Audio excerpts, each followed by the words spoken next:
विश्वास है ना, विश्वास को डिगने मत दो। शंकर के मंदिर जा रहे हो, एक लोटा जल चढ़ा रहे हो, एक बेलपत्री समर्पित कर रहे हो, एक चावल का दाना तुम शिव को चढ़ा रहे हो, शंकर भगवान की आराधना अर्चना दिल से कर रहे हो, और उस बीच में तुम्हारे भीतर कोई कपट नहीं, कोई छल नहीं, कोई दिखावा नहीं, कोई दिखावा नहीं।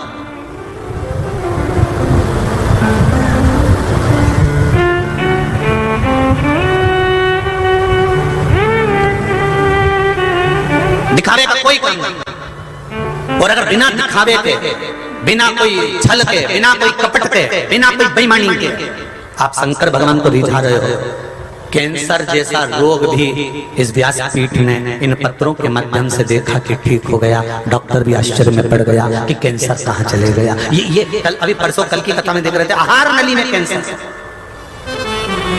अब आहार नली में कैंसर और नाक में से पाइप डालकर लिक्विड दे रहे हैं, और उल्टी आ जाना, वोमिटिंग हो जाना, और वोमिटिंग के माध्यम से नली निकल भी जाना, और कैंसर भी समाप्त हो जाना, और आहार नली वापस चालू हो जाना, और खाने में मन भी लग जाना। ये कौन करेगा? ना जाने कितने कीमो करवाना पड़ते, ना जाने कितनी थेरेपी करवाना पड़ती, ना जाने कितनी औषधियां खाना पड़ती, तब जाकर ये शरीर का थोड़ा सा रोग समाप्त हो पाता कि नहीं हो पाता, वो भी नहीं मालूम था। पर विश्वास, भरोसा, दृढ़ता जब जागृत हो गए, तब एक पत्र आया। देखिए उस पत्र को, भरोसे का पत्र देखिए। मुझे बाबा ने क्या नहीं दिया, ये मैं शब्दों में वर्णन नहीं कर पा रही हूँ। मेरे बेटे के ऊपर बहुत कर्जा हो गया था, नजदीक नजदीक लगभग कितना लिखा है, 1 करोड़ 9 करोड़, 1 करोड़ का कर्जा हो गया था। 2 बार आपने पार्थिव शिवलिंग का निर्माण करवाया गुरुदेव। एक अधिक मास के महीने में करवाया था पहले, फिर श्रावण के महीने में करवाया था पिछले वर्ष, इस वर्ष भी करवाया। 3 बार जो पार्थिव शिवलिंग का निर्माण करवाया और पूजन करी, बाबा की कृपा से,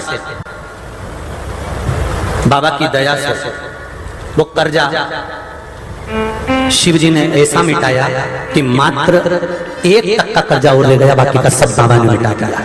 ये शिव गुरुदेव।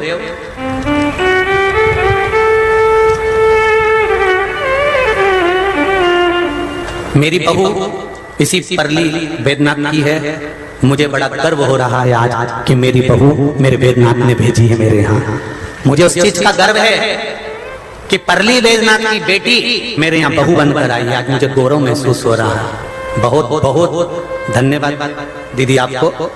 इस चीज का गौरव आपको हमेशा होना चाहिए कि किसी जिस स्थान पर शिव की ज्योति विराजमान है, उस स्थान की बेटी आपके घर में विराजमान है। स्वयं शंकर की बेटी आपके यहाँ पर। बड़े भाग्यशाली है मेरी बहू भी गुरुदेव। तीसरी बात यह है गुरुदेव, घर में मेरा भाई कहीं बाहर चला गया था, 1 महीने तक नहीं मिला।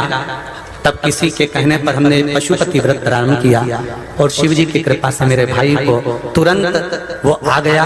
शिव जी को धन्यवाद देने के लिए मैं आई हूँ कि आपकी कृपा से मेरा सब काम हो रहा है। बैठिए बहन। हर हर महादेव। ये शिव कृपा। कभी शिव मंदिर में आप भगवान की आराधना करने के लिए जाएं तो जाकर निवेदन करें, जो दूध आप खरीदते हो चढ़ाने के लिए, भले 1 बूंद दूध मिले पर गौ माता का मिले, देसी गाय का दूध मिले। 1 बूंद भी दूध अगर शंकर पर देसी गाय का चढ़ा दिया तो हजारों महामृत्युंजय मंत्र के बराबर पुण्य प्राप्त होगा।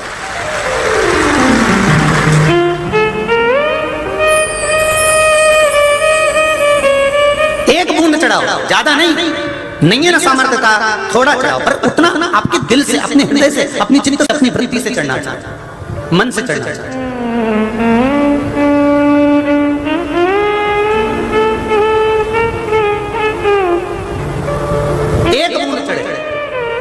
हम शंकर जी के मंदिर जा रहे हैं, हम शिव जी के मंदिर में जा रहे हैं, हम भगवान के दर्शन करने जा रहे हैं। ढेर सारी दूध की दुकान लगी हुई है। किसी एक ने भी जाकर किसी दुकान वाले से ये नहीं पूछा होगा कि यह गाय का दूध है कि नहीं, तो कहीं गलत दूध तो नहीं चढ़वा रहा है हमारे बाबा को, हमारे शंकर को।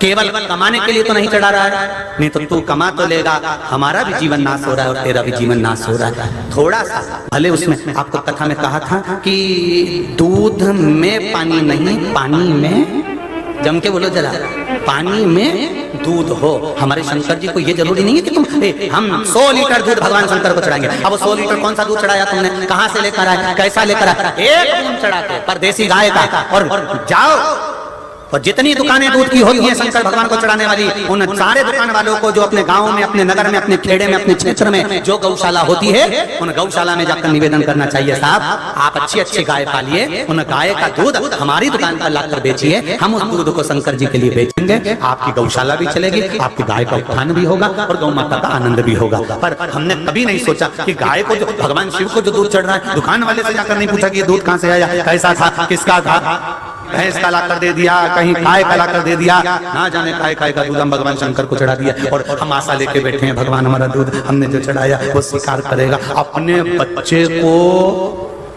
एक जरा सी दवाई भी देती है ना तो पहले पति के प्राण खा जाती है। तुम डॉक्टर को फोन तो लगाओ, एक बार पूछो तो सही, एक बार पूछो तो अपन जो दवाई दे रहे हैं सही है कि नहीं, जरा पूछो तो। डॉक्टर ने दवाई लिखी, उसके बाद भी मेडिकल वाले को बताई, मेडिकल वाले से दवाई लेकर आया, फिर वापिस डॉक्टर को दिखाई, देखो डॉक्टर साहब दवाई यही है क्या, तुमने जो लिखी वही दवाई है क्या, हाँ साहब यही दवाई है। डॉक्टर ने कह दिया नहीं साहब ये दवाई नहीं है, तो तुमने वापिस कर दी, हमें तो वही दवाई चाहिए जो डॉक्टर ने लिखी है। क्यों, क्योंकि हम उस कंपनी की खाएंगे, उस डॉक्टर की दी हुई खाएंगे तो हमारा रोग जल्दी मिट जाएगा। उसी तरह हम शंकर को एक बूंद भी अगर गाय का दूध चढ़ाएंगे तो हमारा दुख कट जाएगा, ये निश्चित है, ये निश्चित है। हमारा समर्पण हम कहां देते हैं, इतना नकली का युग आ गया, इतना